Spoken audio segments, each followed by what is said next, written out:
আকাশী গংগা ভক্তি সৰোবৰ মধ্যনিশা নমানন্ত শ্ৰীমন্ত শংকৰ। নমস্কাৰ বন্ধুসকল, জাৰ্নি অফ জীৱন চেনেলটোলৈ আপোনালোকক পুনৰবাৰ স্বাগতম জনাইছোঁ। বলক আজি আপোনালোকক লৈ যাওঁ শ্ৰী শ্ৰী বটদ্ৰৱা থানলৈ।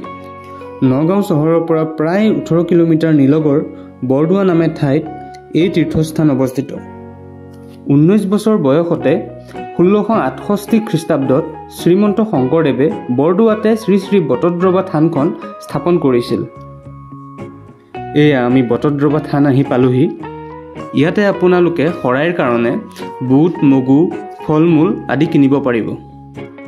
ইয়াত আপোনালোকে চাকি ধূপ জ্বলাব নোৱাৰিব। আপোনালোকে তেল ধূপ আনি নৈবেদ্য গৃহত দিলেই হ'ল আৰু তেওঁলোকে আপোনালোকৰ নামত ধূপ জ্বলাই দিব। এই পুখুৰীটোৰ নাম হাতী পুখুৰী।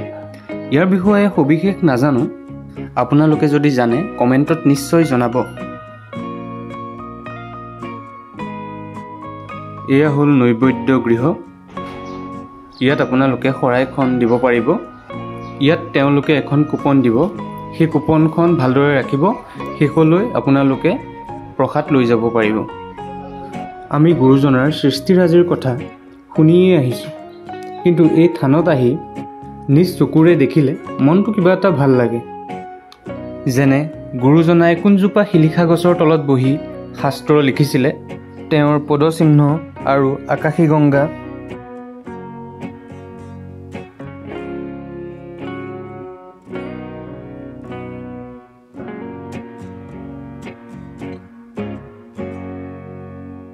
এয়া আপোনালোকে চাকি গছ যে দেখিছে, এই চাকি গছৰ নাম হ'ল অক্ষয় বন্তি।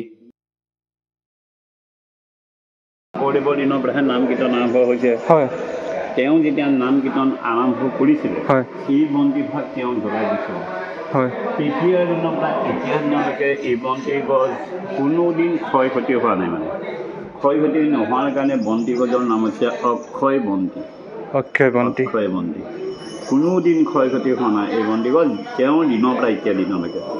সেইকাৰণে ইয়াৰ নাম হৈছে অক্ষয় বন্তি। অক্ষয় বন্তি প্ৰথম বৰদোৱাতেহে জ্বলাইছে। তাৰপিছত য'ত তীৰ্থ ভ্ৰমণ কৰিবলৈ গৈছে তাত পিছত জ্বলাইছে। প্ৰথম অক্ষয় বন্তি বৰদোৱাত জ্বলাইছে। প্ৰথম নাম কীৰ্তন বৰদোৱাতে শংকৰদেৱে আৰম্ভ কৰিছে। নাম কীৰ্তন শংকৰদেৱেহে উলিয়াই থৈ গৈছে। তাৰ আগতো কি আছিল আমি নাজানো। তেওঁ যেতিয়া নাম কীৰ্তন আৰম্ভ কৰিছিল তেতিয়াই ভাগ জ্বলাইছিল।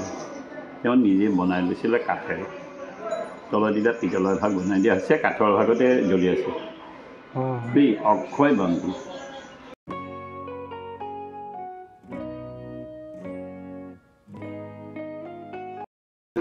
কি শিলিখা গছ? শিলিখা গছ। হয়, এইজোপা শিলিখাতে বহি শংকৰদেৱে শাস্ত্ৰভাগ লিখিছিলে। তেওঁ যে শাস্ত্ৰ লিখিছিল, এইজোপা শিলিখাৰ তলতে বহি শাস্ত্ৰ লিখিছিল। সেইকাৰণে ঘোষাত লেখা আছে দেই। মই ঘোষা ভাগি কৈ দিছোঁ, উঠাই দিয়া বাৰু। পশ্চিমী শিলিখা বৃক্ষ হালিয়া আশ্ৰয় তাহান তেওঁ জীয়া গুৰু পুস্তক লিখয়। এইজোপা শিলিখা গছত গুৰুনিধিত বহি লৈ শংকৰদেৱে শাস্ত্ৰভাগ লিখিছিল। শাস্ত্ৰ যে কিহত লিখিছিল, তেতিয়া দিনত কাগজ নাই, কলম নাই, চিয়াহী নাই, একোতো নাই। তেওঁ শাস্ত্ৰ লিখিছিল সাঁচি গছৰ বাকলি এৰুৱাই লৈছিল। সাঁচি গছৰ বাকলি মানে ছালটো এৰুৱাই লৈ শিলেৰে ঘঁহি সমানকৈ লৈছিলে। লৈ তেওঁ শিলিখাৰ গুটি আনিছিল, সাঁচি গছৰ ছালটো আনিছিল, আনি খুন্দি ৰস উলিয়াইছিল। সেইটো চিয়াহী। তাত গুৰুমত মিহলাই লৈ বাঁহৰ কলমে লিখিছিল। বাঁহৰ কলমে তেওঁ শাস্ত্ৰ ইয়াত বহি দুভাগ লিখিছে। এভাগ হৈছে দশম, এভাগ হৈছে কীৰ্তন। সেই দশম ভাগকে মই যেতিয়া অক্ষয় বন্তি গছ দেখালোঁ আছে, দশম ভাগ সেই ভাগ আসনত অৰ্পণ কৰি ৰখা হৈছে।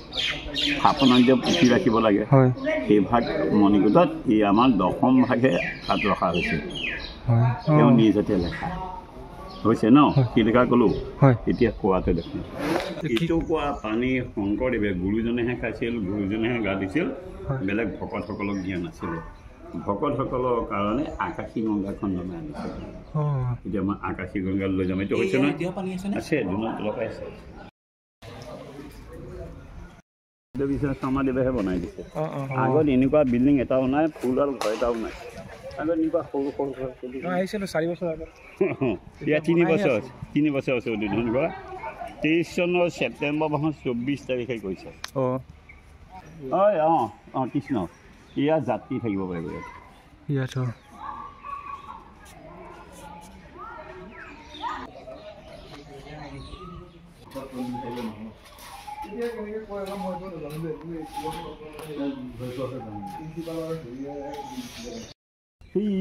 মই যে কৈছোঁ নতুন প্ৰজেক্ট এটা বনাইছে সেইটো এইটো মানে পাঞ্জাৱত যে আছে স্বৰ্ণ মন্দিৰ হয় পাঞ্জাৱত থকা স্বৰ্ণ মন্দিৰৰ লিখা বনাই আছে দেই ইয়াৰ এতিয়া 4 ভাগৰ 3 অংশ হ'ল আৰু 1 অংশ বাকী আছে 25 চনৰ লাষ্টত এইটো উদ্বোধন কৰিব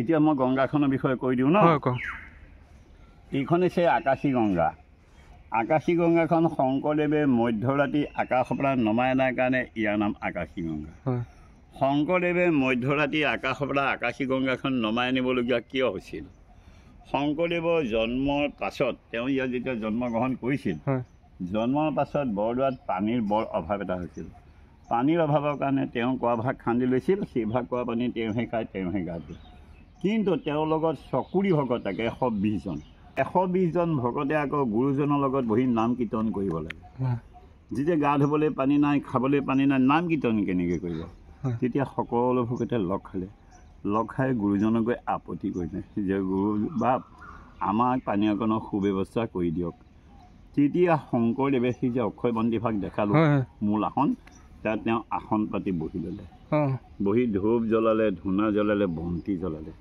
জ্বলাই তেওঁ ওপৰলৈ পূৰ্বক আৰাধনা কৰিলে মধ্যৰাতি আকাশৰ পৰা আকাশী গংগাখন নামি আহিছে আকাশী গংগা যেতিয়া আকাশী গংগাখন নামি আহিছিল তেতিয়া আমাৰ ইয়াত এটা বহুত ডাঙৰ শব্দ হৈছিলে শব্দটো শুনি ভকতসকলে ভয়তে কোনো খোৱা নাই সকলো ভকত উজাগৰে বহি আছে অলপ অলপ যেতিয়া পোহৰ হৈছে সকলো ভকতে লগ খাই গৈ গুৰুজনক সুধিছে গুৰু বাপ ৰাতি ইমান এটা ডাঙৰ শব্দ হ'ল কিহৰ শব্দ হ'ল কি হ'ল আমাক সকলোকে কওকচোন তেতিয়া শংকৰদেৱে সকলো ভকতক কৈছিল তোমালোকে সকলো ভকত লগ খাই উত্তৰ দিশৰ ফালে যোৱাচোন এইটো উত্তৰ দিশ তেওঁ নমাই আনি থৈছে তেওঁ জানে কিন্তু ভকতসকলেতো নাজানে সেইকাৰণে ঘোষাত লিখিছে দেই উত্তৰে আকাশী গংগা ভক্তি সৰোবৰ মধ্য নিশা নমানন্ত শ্ৰীমন্ত শংকৰ লেখা আছে ঘোষা দেই যেতিয়া সকলো ভকতে আহি পানী ভাগ দেখা পালে সকলোৱে বৰ আনন্দ পালে এয়া পানী ভকতসকলক খাই এয়া পানী ভকতসকলে গা ধুৱে তেতিয়াৰ পৰা ভকতসকলৰ পানীৰ অভাৱ দূৰ হ'ল শংকৰদেৱৰ বুঢ়ীমাকৰ নাম খেৰসুঁতি নহয় জানো এই খেৰসুঁতি মঞ্চ বনাই দিয়া হৈছে ইয়াত মানে ফাংচনবিলাক ইয়াত হয় যে শংকৰ উৎসৱতো ফাংচন ইয়াত হ'ব দৌল উৎসৱতো ইয়াতহে ফাংচন হ'ব আকাশী গংগাখনটো দেখিলাই মই দেখুৱাই দিছোঁ আকাশী গংগাৰ পাৰত এজোপা বটগছ আছিলে বটগছ এইটো দ্বাপৰ যুগৰ কথা কৈ আছোঁ ভগৱান শ্ৰীকৃষ্ণই যেতিয়া ৰুক্মিণীক হৰণ কৰি আনিছিল কুণ্ডিলৰ পৰা দ্বাৰকালৈ যাওঁতে ভগৱান শ্ৰীকৃষ্ণই ৰুক্মিণীক লৈ আমাৰ আকাশী গংগাৰ পাৰত এজোপা বটগছৰ তলত বহিছিলে বটগছৰ তলত যেতিয়া বহিছিল ৰুক্মিণীক যেতিয়া শ্ৰীকৃষ্ণই লৈ আহিছিল হৰণ কৰি লৈ আহিছে তেওঁৰ হাতত ধেনুখন আহিছিল কৃষ্ণৰ ধনুখন আহিছিল ভগৱান শ্ৰীকৃষ্ণৰ ধনুখননো কিয় হাতত আহিছিল ভগৱান শ্ৰীকৃষ্ণই যেতিয়া ৰুক্মিণীক হৰণ কৰিছিল ৰুক্মিণী ককায়েক ৰুক্মবীৰৰ সৈতে যুদ্ধ কৰিবলগীয়া হৈছিল নহয় ৰুক্মবীৰৰ সৈতে যুদ্ধ কৰিবলগীয়া হোৱাৰ কাৰণে তেওঁ যুদ্ধ কৰিহে হৰণ কৰি লৈ আহিছে তেওঁৰ হাতত ধনুখন আহিছিল সেই ধেনুখন সেই বটগছজোপাত আওজাই থৈছিলে ভগৱান শ্ৰীকৃষ্ণৰ ধনুখন ইমান গধুৰ বটগছজোপাই তেওঁ ধনুভৰ সহ্য কৰিব নোৱাৰি দলে দাবি গুচি গ'ল যেতিয়া ধনুখন দলে দাবি গুচি গ'ল গছজোপা যেতিয়া দলে দাবি গুচি গ'ল ধনুখন মাটিতে পৰি থাকিল নহয় য'ত ধনুখন পৰিলে দ্বাপৰ যুগত তাত এটা ধেনু চিন ৰখি দিলে য'ত ধেনু চিনটো ৰখিছে কলি যুগত শংকৰদেৱে আকাশী গংগাখন ধেনু চিনত নমাই অনাৰ কাৰণে আকাশী গংগাখন ধেনু ভজিয়া হৈছে আকাশীখন ধেনু ভজিয়া দেই আৰু বটগছজোপা ধেনুৰ ভৰ দলে দাবি যোৱাৰ কাৰণে আমাৰ এই ঠাইৰ নাম বটদ্ৰৱা হৈছে বটদ্ৰৱাৰ নামটো বটগছজোপাৰ কাৰণে হৈছে দেই এইটো মই একদম ভাঙি কৈ দিছোঁ বাৰু বটদ্ৰৱা লগতে BA TA DRA BA Batadrava এনেই বৰদোৱাটো চমুতে কৈ থৈ দিয়ে কিন্তু আচল নাম বৰদোৱা আমাৰ লিখিতটো বৰদোৱা চবতে বৰদোৱাই লিখা আছে এতিয়া চাইনবোৰ্ডটো বৰদোৱাই লিখা আছে বৰদোৱাতে চৰ্টত এনেই কৈ থাকে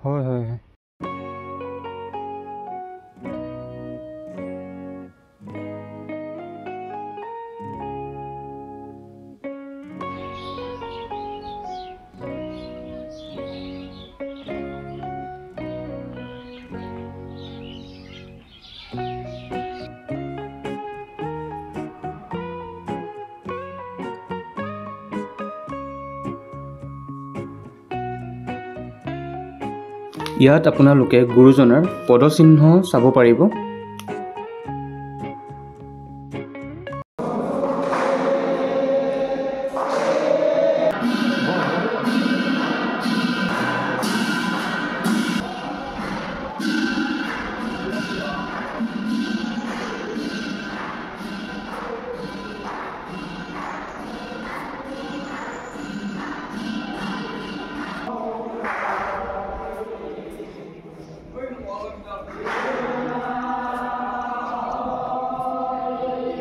আশা কৰোঁ সকলোৱে ভিডিঅ'টো চাই ভাল পালে আকৌ নতুন এটা ভিডিঅ'ত আপোনালোকক পুনৰ লগ পাম